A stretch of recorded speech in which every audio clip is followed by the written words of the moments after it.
Bugün Yıldız Gold'ga fakat shikarnilar kepti. 750 probamızdan ancha satıldı. Budan zavod ne deb aytiladi Yıldız apa?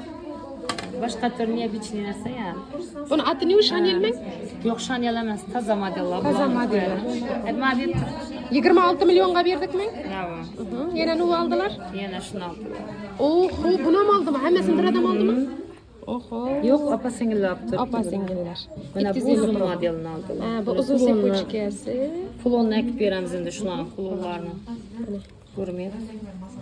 Yilliqqaladan kelgan muxlislarimiz, klientlarimiz 750 proba sirg'a uzuk, keyin gurmet brasletimizni, bir sepochkamizni, bir oyapasi oldi, singlisi esa kalta sepochkamiz braslet oldilar. Mana. Yaxshi kunlarga tag'in qo'llaringizga berib qo'ying.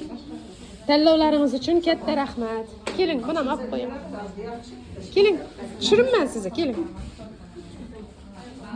Men oyapasini berib qo'yamiz ekan. Yaxshi kunlarga tag'inlar.